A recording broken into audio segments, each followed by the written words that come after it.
Salut les vagabonds, bienvenue dans cette nouvelle vidéo, j'espère que vous allez bien. Moi je suis vraiment ravie de vous retrouver aujourd'hui pour une petite vidéo dans laquelle on va s'attaquer au sujet de la saison, de quelle période pour partir sur les chemins, quelle période pour partir en randonnée en itinérance, c'est-à-dire en randonnée sur plusieurs jours, voire plusieurs semaines. On va évidemment parler donc du chemin de Compostelle puisque c'est forcément un peu mon sujet de prédilection sur cette chaîne YouTube, mais pas que, on va aussi parler d'autres types de randonnées. Donc on va voir pour chaque saison les avantages, les désavantages à partir à telle ou telle saison. Et puis les points de vigilance aussi à faire attention quand on part pour aussi se préparer. Et puis les conseils et astuces que je peux éventuellement vous donner pour chaque période. Puisque voilà, après pas mal d'expérience, je suis déjà partie donc sur des randonnées en itinérance, que ce soit au printemps, en été, à l'automne et même à l'hiver. Maintenant j'ai pu avoir de l'expérience sur les différentes périodes, donc je pense que je peux utiliser un peu cette expérience pour vous parler de tout ça dans cette vidéo. Juste avant de rentrer dans le vif du sujet et de commencer cette vidéo par la première saison, je voulais faire une petite mise au point. Évidemment ça va surtout varier de là où vous partez, donc tout ce que je vais dire dans cette vidéo est à adapter à votre circuit de randonnée que vous avez choisi, parce que forcément si vous partez en haute montagne ou si vous partez en bord de mer, forcément il faut adapter un petit peu ce que je vais dire, puisque ce sont deux typologies de terrains différents, de lieux où les météos aussi vont changer, vont varier. Et à ce propos d'ailleurs, je vous invite vraiment vivement à regarder à chaque fois la météo de là où vous allez avant de partir, pour bien vous équiper en conséquence et pour bien vous préparer à l'avance. Donc du coup dans cette vidéo je vais vous donner un peu des généralités et puis des petits conseils et astuces personnels pour essayer de vous aider pour être au mieux sur le chemin, mais évidemment je peux pas vous dire absolument tout pour vous, pour votre chemin, ça peut énormément varier et de toute façon en randonnée on est toujours confronté à des choses qui vont changer, qui vont varier, qui ne vont pas être prévues, et donc forcément il faut s'adapter toujours sur le terrain. Bon bref, tout ça pour vous dire que c'est un peu un préambule à cette vidéo, que non, on peut pas savoir absolument évidemment précisément la météo, et le mieux c'est d'adapter en fonction et de vérifier vraiment juste avant de partir, à nouveau de revérifier la météo toujours avant votre départ pour adapter au mieux votre matériel juste lorsque vous partez. Ceci étant dit, on va pouvoir s'attaquer au vif du sujet en commençant avec l'hiver, la saison donc d'hiver qui est en général la saison à laquelle on ne part pas randonner, en tout cas pas trop sur de l'itinérance. Je suis donc partie sur une première aventure en hiver en itinérance, c'était sur mon chemin que j'ai fait entre Rouen et Chartres, lorsque j'avais décidé, à l'époque j'habitais à Rouen, donc de partir de chez moi de Rouen pour rejoindre Chartres et ensuite descendre vers Compostelle. Et donc je suis partie en plein hiver pour cette aventure là. Et puis plus récemment j'ai fait une expérience encore un peu plus avancée, un peu plus poussée, puisque je suis partie en expédition d'hiver pendant 3 jours, donc dans la neige, à marcher et dormir, bivouaquer sur les plateaux du Cézallier, donc en Auvergne. Toutes les randonnées desquelles je vais vous parler dans cette vidéo donc sont évidemment disponibles sur ma chaîne YouTube. J'ai documenté tout ça en vidéo, donc n'hésitez pas à aller voir ça sur ma chaîne YouTube si ça vous intéresse d'en savoir plus. Donc les avantages et inconvénients à partir en hiver. Alors les inconvénients, je pense qu'on les voit tout de suite forcément. Le froid, et c'est un des gros trucs, des gros points de vigilance, le froid. On va faire très attention aussi à ne pas être mouillé, puisque dès qu'on est mouillé, on peut vraiment rapidement attraper froid, puisque ça ne va pas sécher vu qu'on est en hiver et qu'il y a moins de soleil. Et puis le fait qu'il y ait moins de soleil aussi, les journées sont plus courtes, et donc forcément on a un temps de marche qui va être réduit dans la journée. Ça va être plus compliqué de pouvoir marcher longtemps. Je m'inquiète un petit peu au niveau de l'heure, parce qu'en fait je sais que la nuit elle se couche hyper tôt en ce moment, je pense vers 6 h il fait nuit, et j'espère juste que je vais avoir le temps, parce que l'idée pour moi c'était d'arriver jusqu'à Aurival ce soir, donc faut que je me dépêche un peu. J'avoue que je suis un petit peu apeurée par le temps et la tombée de la nuit surtout, c'est ça qui me fait peur. Je veux surtout pas finir à la frontale, parce que je sais qu'au niveau d'Aurival c'est un petit peu compliqué l'arrivée sur les roches et tout ça, il y a des passages un petit peu à flanc de falaise, et voilà, j'ai pas envie d'arriver de nuit. Donc bon, on va voir, je me dépêche un petit peu. L'autre gros désavantage si vous partez en randonnée sans forcément prendre l'option bivouac, c'est que la plupart des gîtes qui sont habituellement ouverts sont fermés en hiver. En général, ils vont fermer à partir du 15 octobre, début novembre, jusqu'à 15 avril, début mai, voire des fois 15 mai, selon les établissements. Soit il faut donc prévoir ses gîtes d'avance et tout réserver à l'avance pour être sûr d'avoir un toit sur la tête, soit il faut partir avec l'option bivouac, selon ce que vous voulez. Évidemment, le bivouac, ça va rajouter pas mal de poids dans le sac à dos. Comme il fait froid, on va devoir prendre plus de matériel dans son sac à dos, plus de matériel technique, plus de matériel chaud et volumineux, et évidemment du coup un peu plus lourd aussi. Les avantages, parce qu'il y en a quand même à partir de cette saison, il faut quand même pointer du doigt qu'il y a des avantages. Alors, c'est un avantage qui peut être aussi un désavantage. Il y a moins de monde sur les chemins. C'est une période évidemment beaucoup moins fréquentée pour partir en randonnée. Ça peut être un désavantage si vous aimez plutôt avoir du monde, mais c'est un avantage si on aime bien aussi être tranquille, être seul sur les chemins. Là pour le coup, en général, on est vraiment en totale immersion tout seul. C'est plutôt une période calme pour partir. Les autres avantages, c'est que ça va te pousser à aller plus loin dans tes retranchements et plus loin peut-être dans ton aventure personnelle, puiser dans nos ressources intérieures et dans nos capacités à nous adapter à l'extérieur et faire plus attention à notre environnement encore plus que lorsqu'on part dans la nature en été ou au printemps ou à l'automne, puisqu'il y a le froid qu'il faut gérer. Donc ça demande peut-être un peu plus d'adaptabilité, d'adaptation, je sais pas. Bref, mon vocabulaire des fois. Alors évidemment, il faut faire ça de manière bien préparée, hein. Je vous ai documenté tout ça sur ma chaîne YouTube cet hiver. Faut pas y aller à la légère, il faut bien s'équiper et pas se lancer dans l'inconnu en disant on verra bien sur le chemin, puisque là on est dans des conditions un peu plus extrêmes et qui peuvent tout de suite entraîner des conséquences beaucoup plus dangereuses. Donc il faut vraiment faire attention quand on part, surtout en conditions de neige et de montagne. Bref, moi personnellement, je trouve que c'est une super chouette saison à laquelle partir en hiver parce que ça nous pousse à aller plus loin, mais c'est surtout aussi que la nature peut être surtout très belle même en hiver. Donc maintenant je vais rentrer dans tout ce qui va être point de vigilance et les conseils et astuces pour pouvoir bien randonner en hiver, s'équiper adéquatement et surtout savoir un peu ce qui vous attend si vous partez en hiver. Donc en termes d'équipement, il va falloir bien s'équiper. En général, on va partir avec plus de matériel que d'habitude. Donc on va être sur des sacs à dos plus volumineux, on va être sur des sacs à dos un peu plus lourds aussi et avec de l'équipement qui va être un peu plus technique. Autant en été, on peut s'accommoder d'un matériel un peu moins technique, autant en hiver, il faut faire attention à avoir du matériel bien chaud. Une fois qu'on est bien équipé et qu'on est en train de marcher, il faut aussi faire attention à l'inverse qui est qu'on va être en mouvement, donc on va avoir une activité physique qui nous fait quand même avoir chaud, donc il faut faire attention aussi à ne pas trop porter de couches lorsqu'on marche, lorsqu'on randonne. En fait en général l'hiver on opte vraiment pour le système dit multicouche, c'est-à-dire qu'on va empiler les couches pour pouvoir facilement enlever une couche dès qu'on a chaud pour essayer au maximum de ne pas transpirer lorsqu'on randonne, parce que l'ennemi vraiment numéro 1 quand on randonne en hiver, c'est d'être mouillé. Alors que ce soit par la pluie ou par la neige à l'extérieur, mais surtout que ce soit aussi par la transpiration depuis l'intérieur, donc sous les couches.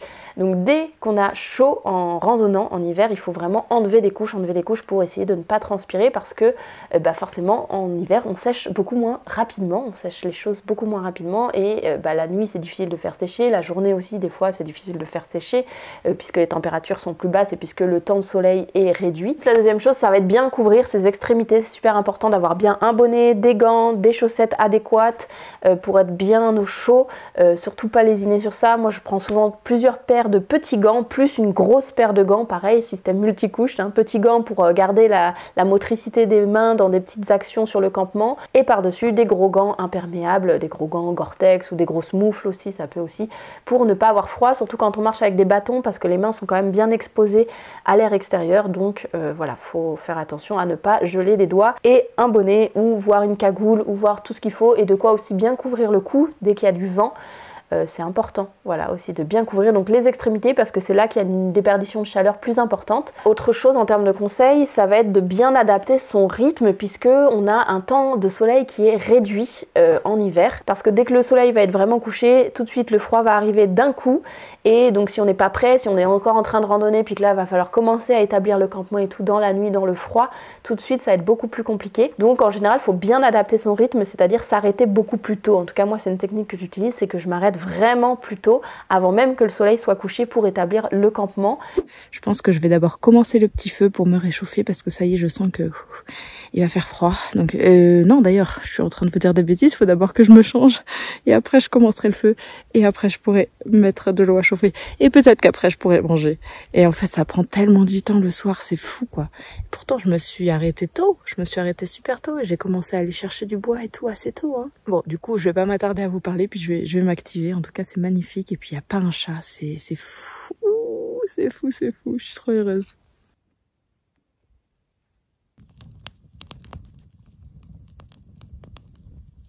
Je pense que je vais aller me glisser dans mon sac de couchage parce qu'au niveau des températures, il y a tout qui a commencé vraiment à geler dès que je laisse quelque chose dehors. Ça gèle, donc voilà, je vais pas m'attarder trop longtemps dehors maintenant que j'ai éteint le feu. Et donc ce que je disais aussi, c'est qu'on va devoir un petit peu adapter notre rythme à celui de l'hiver. Donc on se pose beaucoup plus tôt, la nuit arrive beaucoup plus tôt, les nuits sont beaucoup plus longues aussi. Donc en général je passe beaucoup plus de temps en hiver sous la tente et j'ai plus de temps à tuer. Donc voilà, je prends plus facilement un livre et une bonne lampe pour lire. Sous la tente. Et par contre le matin je pars en général avant même que le jour ne soit levé. Mon rythme est vraiment un peu décalé, je me lève plus tôt, je pars des fois à la fraîche, des fois vraiment avant même que le soleil ne se lève. Et ça c'est aussi assez fou d'ailleurs de marcher vraiment avec le soleil qui se lève, la nature qui s'éveille, ça c'est quelque chose que j'adore le matin en hiver. Quand tout est gelé, puis il y a le soleil qui arrive et là... Donc voilà, pour l'hiver, ce qu'il en est, ce que je donnerais comme voilà, conseils et points de vigilance. Faire bien attention évidemment à la météo, surtout en hiver, surtout si vous partez en montagne. Là, alors on est sur un autre niveau encore, hein, bien sûr. Faire très attention à ce qui est annoncé, parce qu'il peut y avoir des tempêtes, il peut y avoir de la neige. On est vraiment dans des conditions différentes. Ensuite, on s'attaque au printemps-automne, je dirais. En fait, c'est les deux saisons un peu intermédiaires, mais qui sont peut-être les plus agréables. En tout cas, moi, personnellement, c'est mes saisons préférées pour aller randonner, je pense. En fait, disons que c'est les saisons à laquelle le temps va être le moins prévisible possible, mais c'est aussi les saisons à laquelle on peut avoir des belles surprises et à laquelle on peut marcher sous des temps les plus agréables en fait. C'est voilà les deux saisons les plus difficiles à prévoir, surtout qu'en plus en termes de météo c'est très changeant, il peut y avoir des belles journées très ensoleillées où on va avoir chaud et puis à l'inverse il peut y avoir vraiment des journées avec beaucoup de pluie où il va faire froid, gris et ça va être compliqué. Donc c'est le plus difficile je dirais à gérer, de savoir à l'avance ce qui vous attend et des fois va falloir s'équiper un peu plus que ce qu'on aimerait mais c'est aussi les saisons où il peut y avoir le plus de belles surprises je trouve, puis c'est les saisons où la nature est vraiment très belle, très riche et va vraiment nous offrir beaucoup de choses je trouve. Donc en ce qui concerne le printemps, je suis partie assez souvent au printemps. Bon déjà pour vous remettre un peu aussi dans le contexte, le chemin de Compostelle, donc mon tout premier chemin de Compostelle, je suis partie du Puy-en-Velay jusque Saint-Jacques-de-Compostelle sur 3 mois et donc j'étais partie au printemps du Puy-en-Velay, donc à la mi-mai j'étais partie et donc le chemin a continué jusque l'été. Je suis également partie au printemps sur un bout de chemin parce qu'il y a une variante de Compostelle qui part de Conques et qui relie Toulouse. J'étais partie sur une petite portion de ce chemin au printemps également, donc en Aveyron. Et puis ensuite j'ai fait le GR 400 l'année passée, donc dans les monts du Cantal. Donc ça on est sur de la montagne, moyenne montagne quand même, les monts du Cantal. Et je suis partie donc voilà en juin, début juin, si je dis pas de bêtises. Donc on est vraiment sur une période à peu près donc similaire à chaque fois sur ces différentes randonnées là, mais sur des météos très changeantes, très variantes et même au cours d'une même randonnée. Sur mon GR 400 l'année passée, j'ai pris beaucoup de pluie aussi, j'ai eu pas mal d'orages, des prévisions d'orage tout le temps, c'était un peu difficile. Alors que j'étais partie, il faisait super beau, super chaud et d'un coup boum, la pluie, les orages, enfin bon. C'est pas trop la bonne semaine pour faire ce GR je pense, on verra ce que va nous réserver ce chemin parce que il fait très chaud depuis quelques jours et ensuite là, dans les prochains jours sont annoncés des violents orages, ce qui n'est pas vraiment fait pour me rassurer.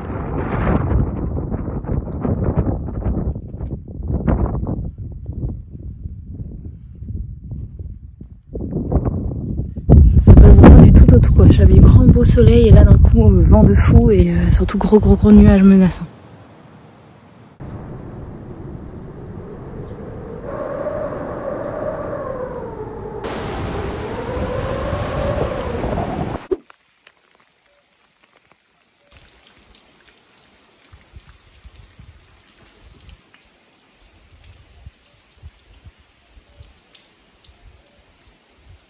Donc je suis arrivée ici sous la pluie et je me suis donc mise à l'abri. Comme il a plu toute l'après-midi et que ça ne s'est pas arrêté, j'ai décidé de passer la nuit ici, dans cette halte, sous un toit pour pouvoir dormir à l'abri de la pluie. Bon voilà, c'est reparti sur le chemin malgré la pluie avec le gros poncho. J'espère que la météo sera un peu plus clémente au fil des jours.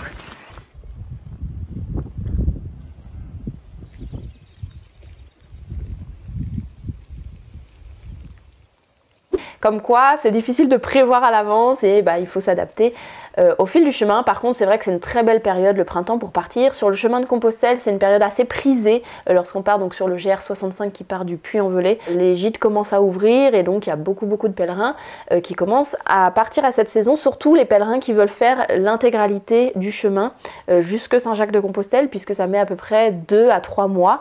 Et donc, si on part plus tard dans la saison, eh bien, on arrive plus tard en Espagne. Et en Espagne, en été, lorsqu'on traverse certaines portions du chemin, ça peut être très chaud.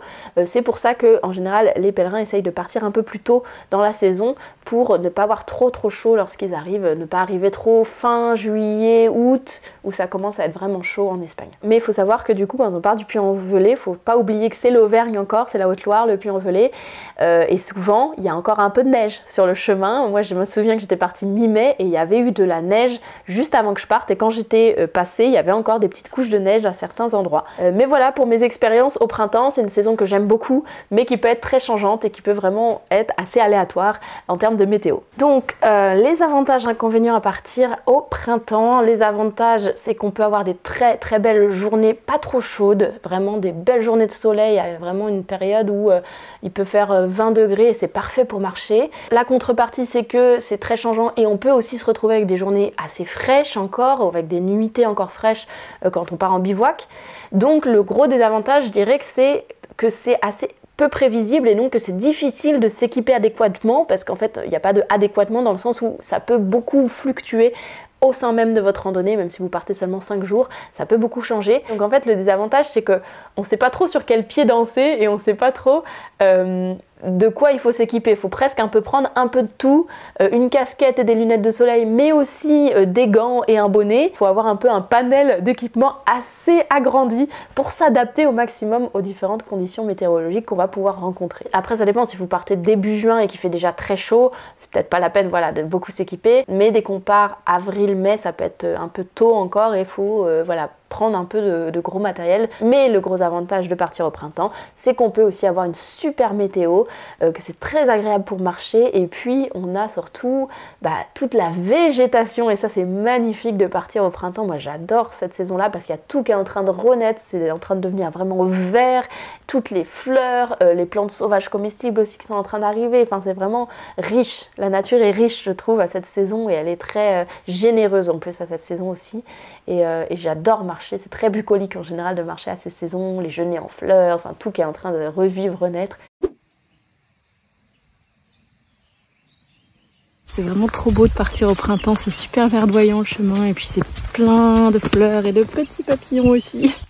C'est vraiment super parce que je pars vraiment à une belle période de l'année, le printemps qui est vraiment en train de renaître partout, puis l'Aveyron c'est hyper vert. Et puis l'autre chose, c'est que quand on part à cette saison, les journées commencent à être déjà beaucoup plus longues, hein. On commence à avoir des soirées qui s'étendent jusqu'à 20-21 heures. On est vraiment sur des très longues journées où on peut profiter à fond du soleil jusqu'à la fin de la soirée. Même on peut être sur le bivouac vraiment à profiter. Conseils et astuces pour partir au printemps, je sais pas si j'en ai tant que ça revient un peu à tout ce que je viens de dire.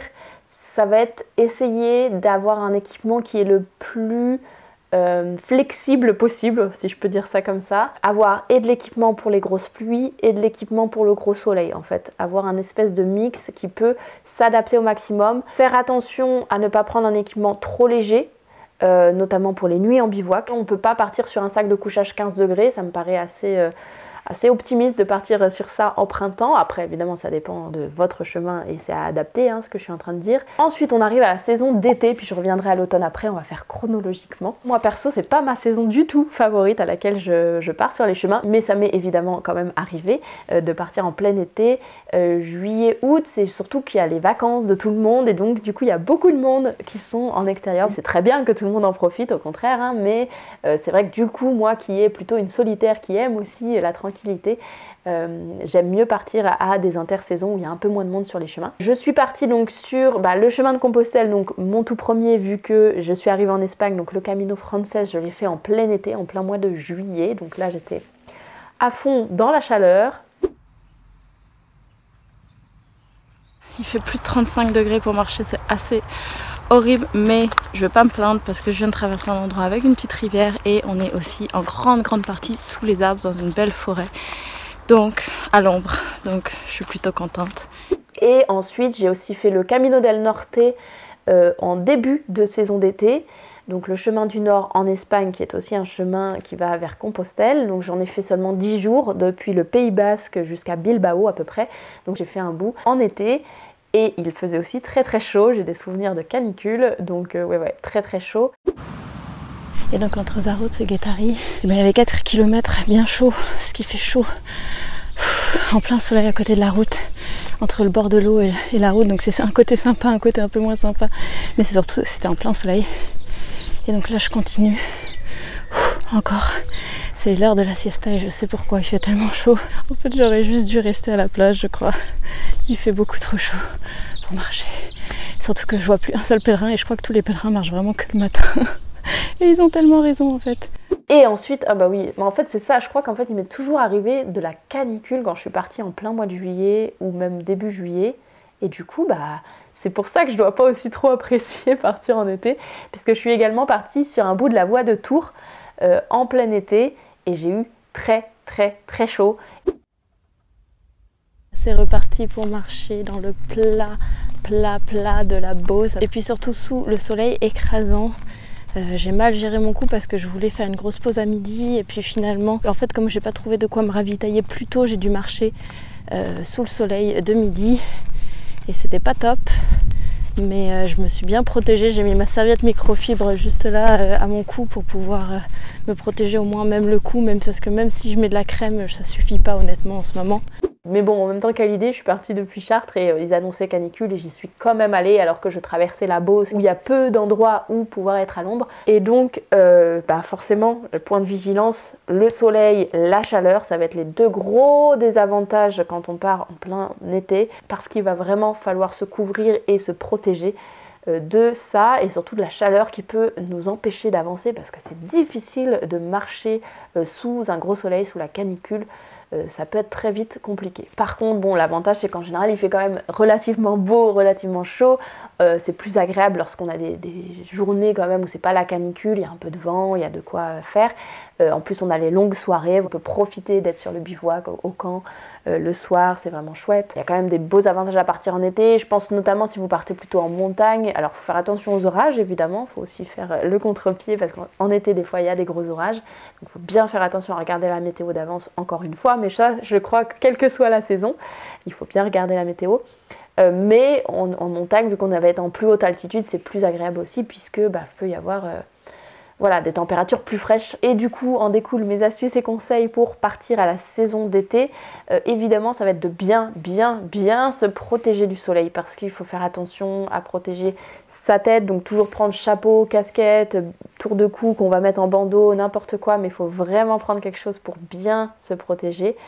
Et l'autre chose, c'est aussi protéger le reste du corps. Si on est en manches courtes, soit mettre une petite chemise légère pour vraiment aussi couvrir les bras, faire attention si on est en short aussi aux jambes. En tout cas, si vous marchez vraiment sous le gros soleil à midi, faut bien faire attention à protéger les bras parce que si vous marchez avec des bâtons, les bras aussi vont être plus exposés. Donc il y a plus de possibilités de prendre des coups de soleil, donc il faut faire attention à ça. Bien s'hydrater aussi, ça c'est un gros conseil. Toujours avoir de l'eau sur soi, prendre toujours beaucoup d'eau, bien boire parce que forcément avec la transpiration, on évacue beaucoup l'eau rapidement, donc bien boire et manger assez salé aussi puisque la transpiration est salée, donc on perd aussi beaucoup de sel en marchant. Donc voilà, vraiment être vigilant au point de ravitaillement en eau. Et puis lunettes de soleil forcément, évidemment, donc bien protéger la tête, les yeux du soleil et éventuellement, alors ça dépend, soit prendre de la crème solaire. Moi ça, j'avoue que avant j'en prenais. Moi, plus ça avance et plus j'aime pas trop mettre de la crème solaire en randonnée parce que ça colle. Du coup, j'avoue que plus ça va dans ma pratique de la randonnée en itinérance et plus je préfère prendre de quoi me couvrir au maximum, avoir de quoi voilà, protéger du soleil, mais pas forcément prendre de la crème solaire avec moi. Et puis la dernière petite astuce qu'on peut aussi utiliser pour ne pas marcher sur les heures où il fait vraiment très chaud, entre midi, 2, c'est vraiment le gros où on est sous un soleil de plomb, et bien décaler son rythme également, comme en hiver. En fait, on va marcher très tôt le matin, on va partir à la fraîche avant même que le soleil se lève, et ça pareil, ça nous offre des paysages assez magnifiques de partir comme ça, à la fraîche, le jour qui se lève, et puis voilà, le paysage qui s'éveille, et du coup on peut partir et on peut marcher sans être sous une grosse chaleur. Bon bah voilà, ça y est, les journées sont devenues vraiment trop chaudes pour pouvoir marcher en plein soleil dans la journée. Et donc ce matin je suis partie à la fraîche avant même le lever du soleil. Et la campagne qui s'éveille en même temps, les oiseaux, c'est super agréable. Il n'y a personne en plus, il n'y a personne sur le chemin, wouhou, parce que des fois sur le Camino Frances il y a vraiment du monde. Donc là je suis vraiment complètement décalée avec les gens, c'est super, ça fait du bien. Donc en décalant son rythme, ça permet vraiment voilà, de partir marcher sur des températures un peu plus agréables. Et en fait, moi, surtout sur le chemin voilà, de Compostelle, ce que j'aime beaucoup, c'est marcher à cette période-là, donc fin d'après-midi, soirée, parce qu'il y a beaucoup moins de monde sur le chemin. Je pense notamment voilà, au Camino Frances, sur lequel il peut y avoir beaucoup de monde. Et du coup, si on est aux horaires, entre guillemets, des pèlerins, eh bien, il y a beaucoup de monde le matin quand vous vous levez justement à ces horaires-là, il y a beaucoup de monde sur le chemin. Surtout plus on avance et plus on approche de l'arrivée et plus il y a de monde sur le chemin. Donc moi, ma technique pour être un peu en décalage et des fois avoir le chemin juste pour moi toute seule, c'était voilà, de marcher un peu plus tard le soir et aussi de décaler les étapes par rapport aux étapes préconisées en faisant du bivouac. Ça, c'est possible aussi de voilà, échapper un peu à la foule. Donc voilà, ça c'était pour l'été. On en arrive à l'automne, qui est une saison que moi j'apprécie beaucoup. Après je mets dans l'automne, bon septembre c'est officiellement encore l'été, mais septembre, octobre, novembre on va dire c'est l'automne. C'est très fluctuant, on peut se retrouver avec une météo très mauvaise, mais des fois on se retrouve avec une super météo et il y a moins de monde sur les chemins. Je suis partie sur le chemin de Stevenson et sur le GR 465, ça c'était l'année passée le GR 465. Je suis partie assez tard à l'automne pour ces deux aventures-là. Je suis partie, je crois que c'était octobre pour le chemin de Stevenson et novembre pour le GR 465. Donc c'est assez tard, c'est plus tard que septembre et tout de suite là on sent, on est sur un début d'hiver. Donc voilà, tous les désavantages un peu qu'il peut y avoir en hiver, on peut les avoir en octobre-novembre des fois. Pareil, c'est fluctuant un peu comme je le disais pour le printemps, donc on peut avoir des super belles journées sur le chemin. Comme on peut avoir aussi beaucoup de pluie, beaucoup de vent, beaucoup de froid. Ça a été le cas sur mon chemin de Stevenson, j'étais pas prête, je pensais que je partais sur un début d'automne où ça allait être clément et j'ai eu des températures assez froides. Et ça a été difficile, beaucoup de pluie aussi à certains moments, ça a été assez difficile à gérer. Si bien que l'année d'après, le GR 465, je me suis bien mieux équipée en partant et là du coup ça a beaucoup mieux été. Donc le GR 465 c'est Cantal-Aveyron, hein, les deux départements que j'ai traversés pour vous situer un petit peu. Et les températures étaient fraîches, hein, il a fait froid, mais j'ai eu beaucoup moins de pluie et tout de suite c'est beaucoup plus simple à gérer. Et puis bon, j'étais aussi beaucoup mieux équipée suite à mon expérience précédente sur le chemin de Stevenson où j'avais eu froid les nuits en bivouac. Tout ça pour dire que avantage, désavantage, donc de partir en automne. Avantage, beaucoup moins de monde sur les chemins, comme je disais. Autre avantage, on peut avoir de très belles journées ensoleillées avec des températures très agréables pour marcher. Je suis trop heureuse parce que j'ai la chance d'avoir une très belle journée ensoleillée aujourd'hui. Il fait pas hyper chaud, je pense qu'il fait entre 10 et 12 degrés, mais le soleil ça fait vraiment tout quand on est sur le chemin. Il faut prévoir un peu plus d'équipement quand on part à l'automne, mais en dehors de ça, on peut avoir de très belles journées comme aujourd'hui. C'est vraiment une belle période pour profiter quand même des chemins. C'est un peu la période hors saison sur les chemins si on veut, parce qu'il y a beaucoup moins de pèlerins. Concernant les désavantages, les gîtes vont commencer à fermer 15 octobre en général, début octobre même certains, donc c'est peut-être plus difficile de trouver des gîtes. Ça c'est vrai que ça peut être une chose à faire attention. Encore une fois, donc personnellement sur le GR 465, je m'étais vraiment renseignée avant de partir quel gîte était ouvert et quel gîte avait éventuellement de la place sans réserver d'avance, mais juste pour savoir. Et les premiers gîtes que j'avais appelés en fait n'avaient pas de place, donc je savais qu'il fallait que je fasse bivouac, donc que je sois vraiment au point sur mon matériel de bivouac. À l'inverse, sur le chemin de Stevenson, ça a été plus compliqué. J'étais partie avec des amis, on n'avait pas réservé d'avance trop. Il y avait les gîtes encore ouverts quand même, mais ça a été plus compliqué à trouver et en général, voilà, il y avait plein de gîtes qui commençaient à fermer, donc il fallait vraiment les appeler un peu d'avance et tout ça. Donc ça a été un peu plus compliqué sur le Stevenson quand il s'est mis à pleuvoir et qu'on a voulu voilà, se rapatrier à l'abri dans des gîtes. Autre désavantage, vraiment faire attention à la météo. En fait, je vous renvoie un peu à ce que je disais au printemps, comme c'est très fluctuant, il faut avoir un équipement qui va couvrir pas mal de choses différentes, notamment pluie, vent, froid qui peuvent arriver. Et puis autre gros désavantage, si on part sur octobre-novembre, les journées commencent à être beaucoup plus courtes et donc pareil, il va falloir poser le campement si on fait du bivouac beaucoup plus tôt, puisque dès que le soleil est couché, comme en hiver, poup, il n'y a plus de chaleur du tout, c'est fini.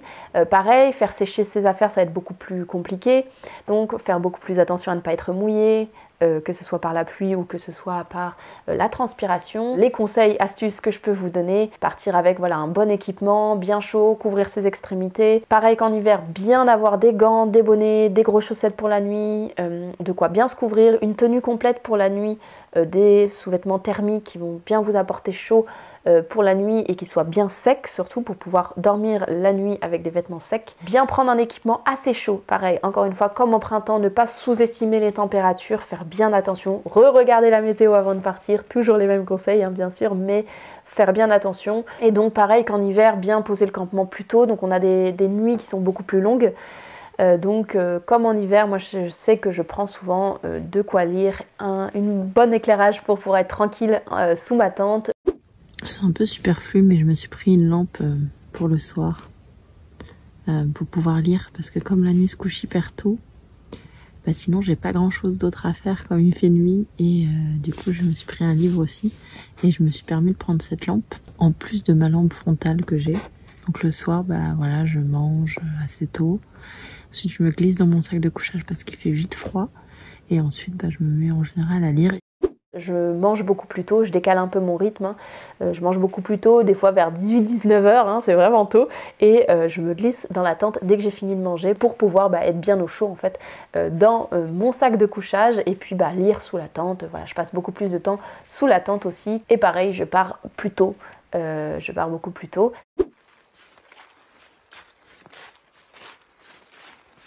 Bon, je vous avoue que c'est quand même pas hyper rassurant de marcher de nuit. Je vois vraiment pas grand chose à l'horizon. Je vois juste là où je dois marcher, quoi. En gros, j'ai mis la frontale sur la tête et ouais, j'avance. Mais bon, le jour devrait pas trop tarder à se lever normalement.